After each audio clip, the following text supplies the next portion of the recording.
ओम श्री गणेशाय नमः। ओम नमः शिवाय। दोस्तों, आप सभी को हमारे YouTube channel Shraddha and faith में स्वागत है। दोस्तों, श्रावण महीना यानी श्रावण मास भगवान भोलेनाथ का सबसे प्रिय माना जाता है। इस महीने में शिवलिंग पूजा का विशेष महत्व माना जाता है।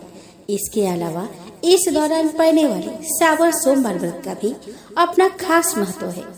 मान्यताओं के अनुसार जो व्यक्ति श्रावण में आने वाले सभी सोमवार का विधि विधान से व्रत करता है, उसे 16 सोमवार व्रत का फल एक साथ प्राप्त हो जाता है। इस बार श्रावण सोमवार में एक अद्भुत संयोग बन रहा है। दोस्तों, इस बार श्रावण महीने में कुल 5 सोमवार व्रत पड़ेंगे।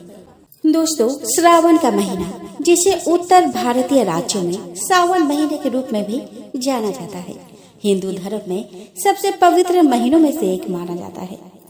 अपने धार्मिक महत्व और रीति रिवाजों के लिए जाना जाने वाला यह महीना भगवान शिव को समर्पित है और भगवान शिव का आशीर्वाद पाने के लिए इसे शुभ माना जाता है।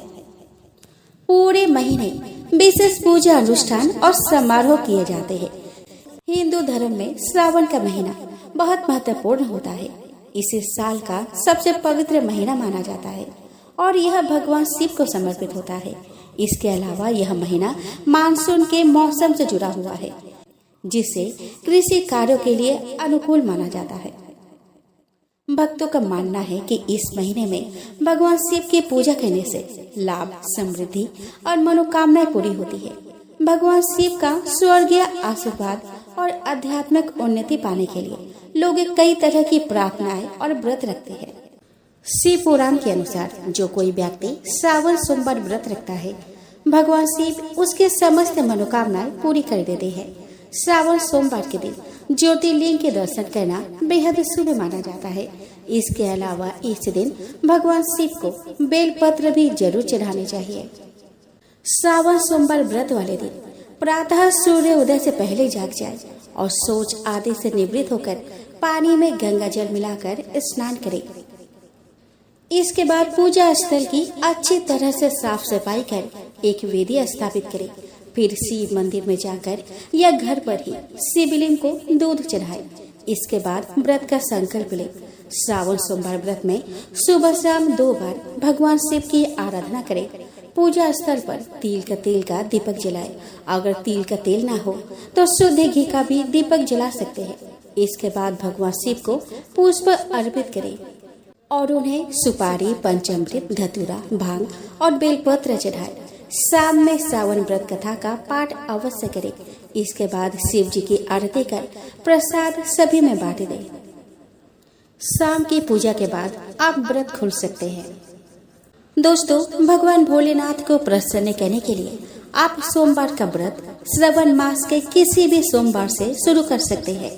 लेकिन अगर आप किसी कारणवश श्रावण मास में यह व्रत शुरू नहीं कर पाते, तो आप चैत्र, वैशाख, कार्तिक या मार्गशीर्ष के महीने में भी सोमवार के व्रत की शुरुआत कर सकते हैं। वही श्रावण सोमवार का व्रत हमेशा इन महीनों के शुक्ल पक्ष के पहले सोमवार से शुरू करना काफी शुभ माना जाता है। इस बात का खास ध्यान रखें कि भोलेनाथ को प्रसन्न करने के लिए आपको 16 सोमवार का व्रत करना चाहिए। सोमवार के व्रत का उद्यापन करने से ही आपको इसका पूरा फल मिलेगा। ऐसे में आप किसी भी महीने के सोमवार के दिन इस व्रत का उद्यापन कर सकते हैं। सोमवार के व्रत का उद्यापन करने के लिए सावन, कार्तिक, वैशाख, ज्येष्ठ और मार्गशीर्ष महीने का सोमवार अति शुभ माना गया है।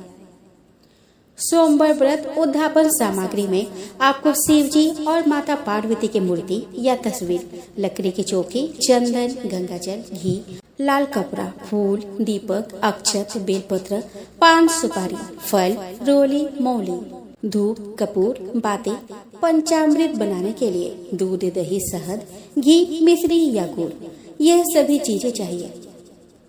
सोमवार व्रत का उद्यापन करने के लिए सोमवार के दिन ब्रह्म मुहूर्त में उठकर स्नान करें। पूजा शुरू करने से पहले पूजा स्थल को गंगा जल छिड़ककर शुद्ध कर ले। इसके बाद एक चौकी पर लाल रंग का साफ कपड़ा बिछाकर भगवान शिव और माता पार्वती की मूर्ति या तस्वीर स्थापित करें। भगवान शिव को चंदन का तिलक लगाए और माता पार्वती को सिंदूर कुमकुम लगाए, धूप दीप जलाकर उन्हें फूल फल, पान सुपारी, मौली आदि चीजें अर्पित करें। इसके साथ ही भोलेनाथ को बेलपत्र, धतूरा, भांग आदि भी अर्पित करें। अब शिव जी और माता पार्वती को पंचामृत का भोग लगाए। इसके बाद शिव जी की आरती कर मनचाहा फल पाने की कामना करें। पूजा के बाद किसी ब्राह्मण या जरूरतमंद को भोजन, दक्षिणा या वस्त्र दान कर उद्यापन को पूरा करें। दोस्तों, श्रावण मास में सोमवार का व्रत और शिवलिंग पर जल, दूध और बेलपत्र अर्पित करना चाहिए। इस दौरान भगवान शिव की आराधना और महामृत्युंजय मंत्र का जाप करना अत्यंत फलकारी होता है। इस माह में दान पुण्य करने का भी विशेष महत्व है। गरीबों और जरूरतमंदों को अन्न, वस्त्र और धन का दान करना चाहिए। इससे आत्मिक सुख और पुण्य की प्राप्ति होती है। श्रावण मास में सत्संग और भजन कीर्तन का आयोजन करना चाहिए। इससे मानसिक शांति और आध्यात्मिक उन्नति होती है। इस मास में असत्य बोलने, झूठे आरोप लगाने और हिंसा करने से बचना चाहिए। यह समय शांति, सच्चाई और प्रेम का पालन करने का है। श्रावण मास में तामसिक और मांसाहारी भोजन का सेवन वर्जित है। इस दौरान सात्विक भोजन करना चाहिए और शराब, धूम्रपान आदि से भी दूर रहना चाहिए। इस मास में किसी भी प्रकार के अपराध, अनैतिक कार्य और छल कपट से बचना चाहिए। इससे भगवान शिव का आशीर्वाद प्राप्त होता है और जीवन में सुख समृद्धि आती है। दोस्तों, देवों के देव महादेव बहुत ही भोले माने जाते हैं, इसीलिए उनका एक नाम भोलेनाथ भी है। पौराणिक मान्यता के अनुसार भगवान शंकर को प्रसन्न करने के लिए किसी भी तरह के खास विशेष पूजन की आवश्यकता नहीं होती, क्योंकि कहा जाता है कि वह तो भोले है और भक्त की मन से की गई क्षणिक मात्र की भक्ति से ही वह प्रसन्न हो जाते हैं। अगर आप भी शिव की भक्ति और कृपा पाने के लिए सोमवार का व्रत करते हैं तो इस कथा से भोलेनाथ को प्रसन्न कर सकते हैं। दोस्तों, वह कथा इस प्रकार है। दोस्तों, एक बार किसी एक नगर में एक साहूकार रहता था। उसके घर में धन की कोई कमी नहीं थी, लेकिन कोई संतान न होने के कारण वह बहुत दुखी था। संतान प्राप्ति के लिए वह हर सोमवार को व्रत रखता था और पूरी श्रद्धा के साथ शिव मंदिर जाकर भगवान शिव और माता पार्वती की पूजा करता था। उसकी भक्ति देखकर एक दिन माँ पार्वती प्रसन्न होकर भगवान शिव से साहूकार की मनोकामना पूर्ण करने का निवेदन किया। पार्वती जी के आग्रह पर भगवान शिव ने कहा कि हे पार्वती, इस संसार में हर प्राणी को उसके कर्मों का फल मिलता है और जिसके भाग्य में जो हो उसे भोगना ही पड़ता है। लेकिन पार्वती जी ने साहूकार की भक्ति देखकर उसकी मनोकामना पूर्ण करने की इच्छा व्यक्त की। माता पार्वती के आग्रह पर शिव जी ने साहूकार को पुत्र प्राप्ति का वरदान तो दे दिया, लेकिन उन्होंने बताया कि यह बालक 12 वर्ष तक ही जीवित रहेगा। माता पार्वती और भगवान शिव की बातचीत को साहूकार सुन रहा था, इसलिए उसे न तो इस बात की खुशी थी और न ही दुख। वह पहले की भांति शिव जी की पूजा करता रहा। कुछ समय बाद साहूकार की पत्नी ने एक पुत्र को जन्म दिया। जब वह बालक 11 वर्ष का हुआ तो उसे पढ़ने के लिए काशी भेज दिया गया। साहूकार ने पुत्र के मामा को बुलाकर उसे बहुत सारा धन देते हुए कहा कि तुम इस बालक को काशी विद्या प्राप्ति के लिए ले जाओ। तुम लोग रास्ते में यज्ञ कराते जाना और ब्राह्मणों को भोजन दक्षिणा देते हुए जाना। दोनों मामा भांजे इसी तरह यज्ञ कराते और ब्राह्मणों को दान दक्षिणा देते काशी नगरी निकल पड़े। इस दौरान रात में एक नगर पड़ा जहाँ नगर के राजा की कन्या का विवाह था, लेकिन जिस राजकुमार से उसका विवाह होने वाला था वह एक आंख से काना था। राजकुमार के पिता ने अपने पुत्र के काना होने की बात को छुपाने के लिए उसने सोचा कि क्यों न मैं साहूकार के पुत्र को दूल्हा बनाकर राजकुमारी से विवाह करा दूं। विवाह के बाद इसको धन देकर विदा कर दूंगा और राजकुमारी को अपने नगर ले आऊंगा। लड़के को दूल्हे के वस्त्र पहनाकर राजकुमारी से विवाह करा दिया गया। साहूकार का पुत्र ईमानदार था उसे यह बात सही नहीं लगी, इसलिए उसने अवसर पाकर राजकुमारी के दुपट्टे पर लिखा कि तुम्हारा विवाह तो मेरे साथ हुआ है, लेकिन जिस राजकुमार के संग तुम्हें भेजा जाएगा वो एक आंख से काना है। मैं तो काशी पढ़ने जा रहा हूँ। जब राजकुमारी ने चुन्नी पल्ली की बातें पढ़ी तो उसने अपने माता पिता को यह बात बताई। राजा ने अपनी पुत्री को विदा नहीं किया, फिर बारात वापस चली गई। दूसरी ओर साहूकार का लड़का और उसका मामा काशी पहुँचे और वहाँ जाकर उन्होंने यज्ञ किया। जिस दिन लड़का 12 साल का हुआ उस दिन भी यज्ञ का आयोजन था। लड़के ने अपने मामा से कहा कि मेरी तबीयत कुछ ठीक नहीं है। मामा ने कहा कि तुम अंदर जाकर आराम कर लो। शिव जी के वरदान अनुसार कुछ ही देर में उस बालक के प्राण निकल गए। मृत भांजे को देखकर उसके मामा ने विलाप करना शुरू किया। संजोग बस उसी समय शिव जी और माता पार्वती उधर से जा रहे थे। पार्वती माता ने भोलेनाथ से कहा कि स्वामी, मुझे इसके रोने के स्वर सहन नहीं हो रहा। आप इस व्यक्ति के कष्ट को अवश्य दूर करें। जब शिव जी मृत बालक के समीप गए तो वह बोले कि यह उसी साहूकार का पुत्र है जिससे मैंने 12 बरस की आयु का वरदान दिया था। अब इसकी आयु पूरी हो चुकी है। लेकिन मातृ भाव से विभोर माता पार्वती ने कहा कि हे महादेव, आप इस बालक को और आयु देने की कृपा करें, अन्यथा इसके वियोग में इसके माता पिता भी तड़प तड़प कर मर जाएंगे। माता पार्वती के पुनः आग्रह पर भगवान शिव ने उस लड़के को जीवित होने का वरदान दे दिया। शिव जी की कृपा से वह लड़का जीवित हो गया। शिक्षा पूरी करके लड़का मामा के साथ अपने नगर की ओर वापस चल दिया। दोनों चलते हुए उसी नगर में पहुँचे जहाँ उसका विवाह हुआ था। उस नगर में भी उन्होंने यज्ञ का आयोजन किया। उस लड़के के ससुर ने उसे पहचान लिया और महल में ले जाकर उसकी खातिरदारी की और अपने पुत्री को विदा किया। इधर साहूकार और उसकी पत्नी भूखे प्यासे रहकर बेटे की प्रतीक्षा कर रहे थे। उन्होंने प्रण कर रखा था कि यदि उन्हें अपने बेटे की मृत्यु का समाचार मिला तो वह भी प्राण त्याग देंगे, परंतु अपने बेटे के जीवित होने का समाचार पाकर वह बेहद प्रसन्न हुए। उसी रात भगवान शिव ने साहूकार के स्वप्न में आकर कहा कि हे सृष्टि, मैंने तेरे सोमवार के व्रत करने और व्रत कथा सुनने से प्रसन्न होकर तेरे पुत्र को लंबी आयु प्रदान की है। इसी प्रकार जो कोई सोमवार व्रत करता है और कथा सुनता और पढ़ता है उसके सभी दुख दूर होते हैं और सभी मनोकामनाएं पूर्ण होती है। आइए दोस्तों, अब हम श्रवण करें 16 सोमवार की पावन व्रत कथा। तो दोस्तों, एक बार शिव जी और माता पार्वती मृत्यु लोक पर घूम रहे थे। घूमते घूमते वह विदर्भ देश के अमरावती नामक नगर में आ गए। उस नगर में एक सुंदर शिव मंदिर था, इसीलिए महादेव जी पार्वती जी के साथ वह रहने लग गए। एक दिन बातों बातों में पार्वती जी ने शिव जी को चौसर खेलने को कहा। शिव जी राजी हो गए और चौसर खेलने लग गए। उसी समय मंदिर का पुजारी दैनिक आरती के लिए आया। पार्वती ने पुजारी से पूछा कि बताओ, हम दोनों में चौसर में कौन जीतेगा। वह पुजारी भगवान शिव का भक्त था और उसके मुंह से तुरंत निकल पड़ा, महादेव जी जीतेंगे। चौसर का खेल खत्म होने पर पार्वती जी जीत गई और शिव जी हार गए। पार्वती जी ने क्रोधित होकर उस पुजारी को श्राप देना चाहा। तभी शिव जी ने उन्हें रोक दिया और कहा कि यह तो भाग्य का खेल है, उसकी कोई गलती नहीं है। फिर भी माता पार्वती ने उसे कोढ़ी होने का श्राप दे दिया। उसे कोढ़ हो गया। काफी समय तक वह कोढ़ से पीड़ित रहा। एक दिन एक अप्सरा उस मंदिर में शिव जी की आराधना के लिए आई और उसने उस पुजारी के कोढ़ को देखा।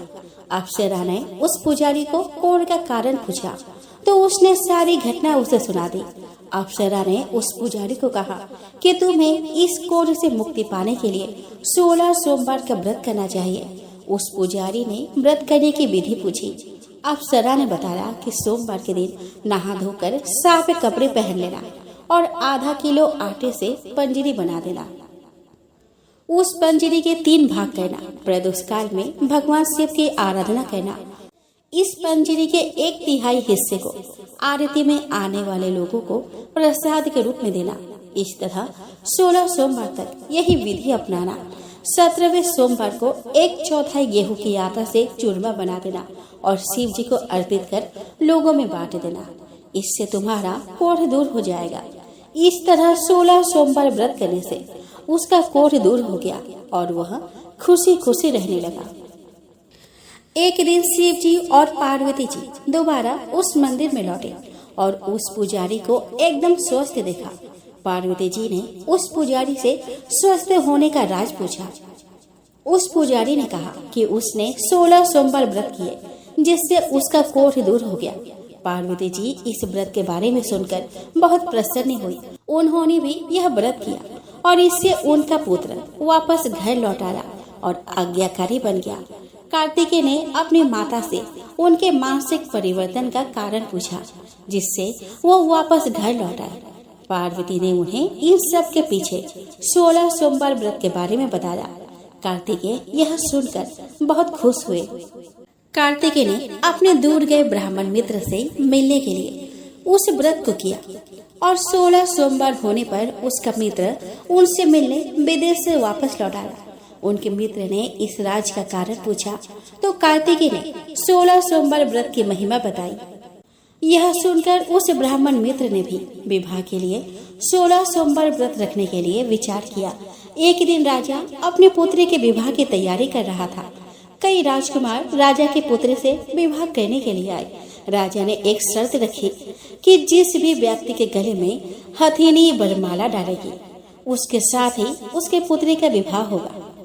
वो ब्राह्मण भी वही था और भाग्य से उस हथिनी ने उस ब्राह्मण के गले में वरमाला डाल दी और शर्त के अनुसार राजा ने उस ब्राह्मण से अपने पुत्री का विवाह करा दिया। एक दिन राजकुमारी ने ब्राह्मण से पूछा कि आपने ऐसा क्या पुण्य किया जो हथिनी ने दूसरे सभी राजकुमारों को छोड़कर आपके गले में वरमाला डाली। उसने कहा कि प्रिय, मैंने अपने मित्र कार्तिकेय के कहने पर 16 सोमवार के व्रत किए थे। उसी के परिणाम स्वरूप तुम लक्ष्मी जैसी दुल्हन मुझे मिली। राजकुमारी यह सुनकर बहुत प्रभावित हुई और उसने भी पुत्र प्राप्ति के लिए 16 सोमवार का व्रत रखा। फलस्वरूप उसके एक सुंदर पुत्र का जन्म हुआ और जब पुत्र बड़ा हुआ तो पुत्र ने पूछा कि माँ, आपने ऐसा क्या किया जो आपको मेरे जैसा पुत्र मिला।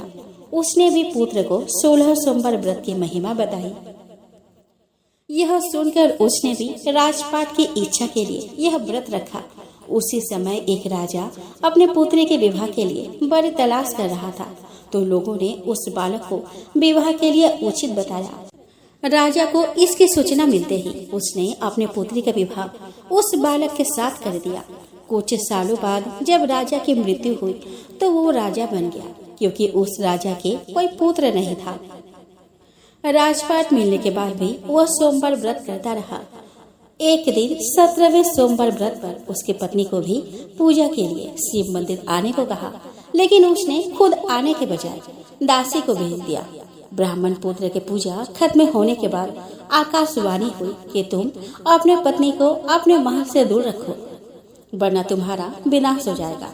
ब्राह्मण पुत्र यह सुनकर बहुत आश्चर्यचकित हुआ।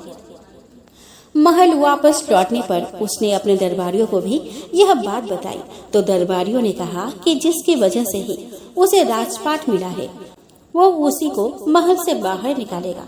लेकिन उस ब्राह्मण पुत्र ने उसे महल से बाहर निकाल दिया। वो राजकुमारी भूखी प्यासी एक अनजान नगरी में आई। वहाँ पर एक बूढ़ी औरत धागा बेचने बाजार जा रही थी। जैसे ही उसने राजकुमारी को देखा तो उसने उसकी मदद करते हुए उसके साथ व्यापार में मदद करने को कहा। राजकुमारी ने भी एक टोकरी अपने सर पर रख ली। कुछ दूरी पर चलने के बाद एक तूफान आया और वह टोकरी उड़कर कहीं चली गई। अब वो बूढ़ी औरत रोने लग गई और उसने राजकुमारी को मनहूस मानते हुए चले जाने को कहा। उसके बाद वो एक तेली के घर पहुंची। उसके वहां पहुंचते ही सारे तेल के घड़े फूट गए और तेल बहने लग गया। उस तेली ने भी उसे मनहूस मानकर उसको वहां से भगा दिया। उसके बाद वो एक सुंदर तालाब के पास पहुंची और जैसे ही पानी पीने लगे उस पानी में कीड़े चलने लगे और सारा पानी धुंधला हो गया। अपने दुर्भाग्य को कोसते हुए उसने गंदा पानी पी लिया और पेड़ के नीचे सो गई। जैसे ही वो पेड़ के नीचे सोई, उस पेड़ की सारी पत्तियां झड़ गई। अब वो जिस पेड़ के पास जाती, उसकी पत्तियां नीचे गिर जाती। ऐसा देखकर वहाँ के लोग मंदिर के पुजारी के पास गए। उस पुजारी ने उस राजकुमारी का दर्द समझते हुए उससे कहा कि बेटी, तुम मेरे परिवार के साथ रहो, मैं तुम्हें अपने बेटे की तरह रखूंगा। तुम्हें मेरे आश्रम में कोई तकलीफ नहीं होगी। इस तरह वह आश्रम में रहने लग गई। अब वो जो भी खाना बनाती या पानी लाती, उसमें कीड़े पड़ जाते। ऐसा देखकर वो पुजारी आश्चर्यचकित होकर उससे बोला कि बेटी, तुम पर यह कैसा कोप है जो तुम्हारी ऐसी हालत है। उसने वही शिव पूजा में न जाने का कहानी सुनाई। उस पुजारी ने शिव जी की आराधना की और उसको 16 सोमवार व्रत करने को कहा, जिससे उसे जरूर राहत मिलेगी। उसने 16 सोमवार व्रत किया और 17वें सोमवार पर ब्राह्मण पुत्र उसके बारे में सोचने लगा, वो कहाँ होगी, मुझे उसकी तलाश करनी चाहिए। इसीलिए उसने अपने आदमी भेजकर अपने पत्नी को ढूंढने को कहा। उसके आदमी ढूंढते ढूंढते उस पुजारी के घर पहुंच गए और उन्हें वहां राजकुमारी का पता चल गया। उन्होंने पुजारी से राजकुमारी को घर ले जाने को कहा, लेकिन पुजारी ने मना करते हुए कहा कि अपने राजा को कहो कि वह खुद आकर इसे ले जाए। राजा खुद वहां पर आया और राजकुमारी को वापस अपने महल ले आया। इस तरह जो भी यह 16 सोमवार व्रत करता है, उसके सभी मनोकामनाएं पूरी होती है। आइए दोस्तों, अब हम श्रवण करें शिव चालीसा। श्री गणेश गिरिजा सुवन, मंगल बोले सुजान, कहते अयोध्या दास तुम, देहु अभय वरदान। जय गिरिजापति दीन दयाला, सदा करत संतन प्रतिपाला। भाल चंद्रमा सोहत नीके, कानन कुंडल नागफनी के। अंगे गौर सिर गंग बहाय, मुंडे माल तन छारे लगाए। वस्त्र खाल बाघंबर सोहे, छवि को देख नाग मुनि मोहे। मैना मातु की है विदुलारी, माँ में अंग सोहत छवि न्यारी। कर त्रिशूल सोहत छवि भारी, करत सदा शत्रुन छयकारी। नंदी गणेश सोहता कैसे, सागर मध्य कमल है जैसे। कार्तिक श्यामे और गर राव, या छवि को कही जात न काऊ। देवन जब ही जाए पुकारा, तब ही दुखे प्रभु आप निवारा। किया आप तब तारक भारी, देवन सब मिली तुम ही जुआरी।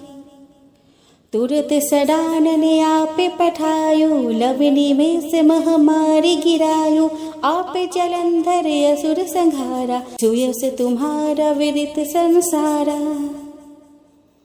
त्रिपुरासुर संयुद्ध मचाई, सब ही कृपा कर लीने बचाई।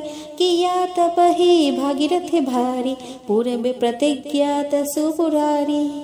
दानिन महम तुम सम को नाही, सेवक स्तुति करत सदाहि।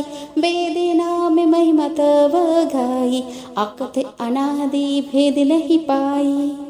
प्रगट उदधि मंथन में ज्वाला, जड़े सुरासुर भय बिहाला।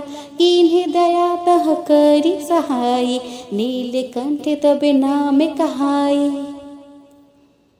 पूजन रामचंद्र जब कीन्हा, जीत के लंक विभीषण दीन्हा। सहस कमल हो रहे धारी, किन्हें परीक्षा तब ही पुरारी। एक कमल प्रभु राखे उजोई, कमल नयन पूजन चाह सोई। कठिन भक्ति देखी प्रभु शंकर, भय प्रसन्न दिए इच्छित वर। जय जय जय अनंत अविनाशी, करत कृपा सबके घटवासी। दुष्ट सकल नित मोहि सतावे, भ्रमति रहे मोहि चैन न आवे। त्राहि त्राहि मैं नाथ पुकारो, यही अवसर मोहि जाने उबारो। ले त्रिशूल शत्रुन को मारो, संकट से मोहि आने उबारो। मातु पिता भ्राता सब कोई, संकट में पूछत नाही कोई। स्वामी ये कहे आस तुम्हारी, आय हरहु अब संकट भारी।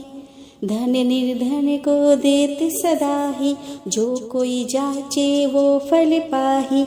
अस्तुति के ही विधि करो तुम्हारी, क्षम हो नाथ अब चूक हमारी। शंकर हो संकट के नाशन, मंगल कारण विघ्न विनाशन। योगी यति मुनि ध्यान लगावे, नारद सारद शीस नवावे।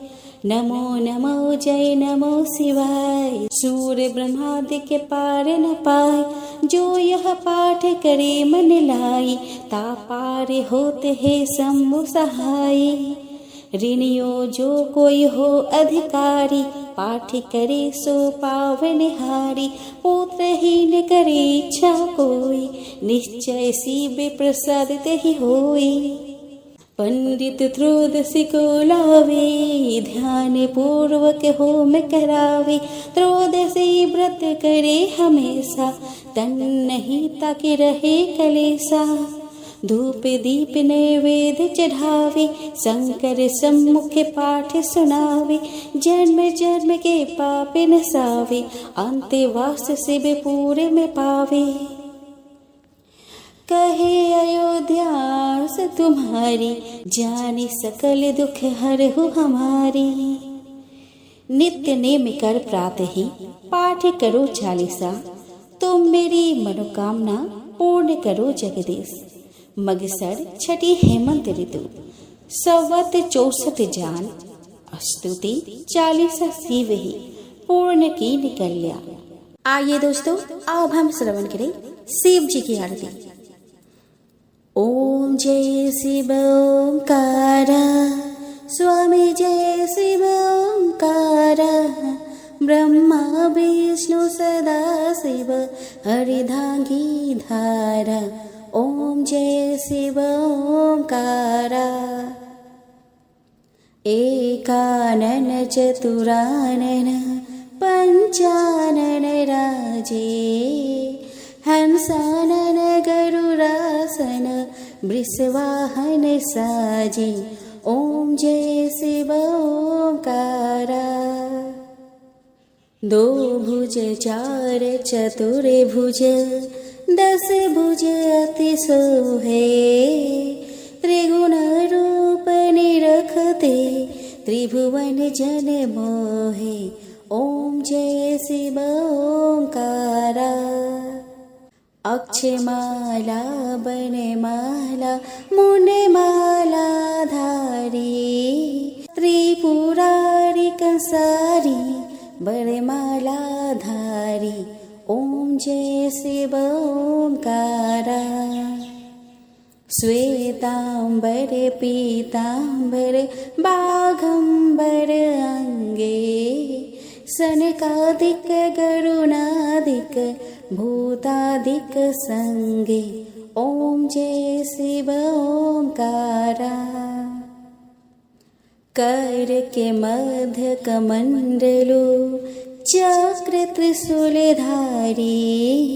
सुखकारी दुखहारी, जग पालनकारी।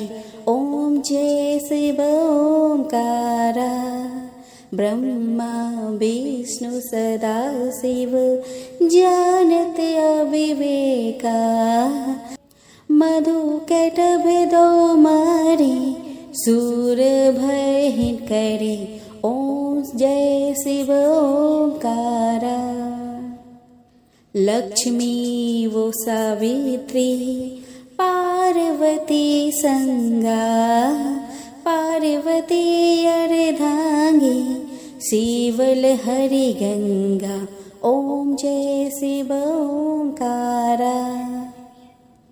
पर्वत सोहे पार्वती, शंकर कैलासा।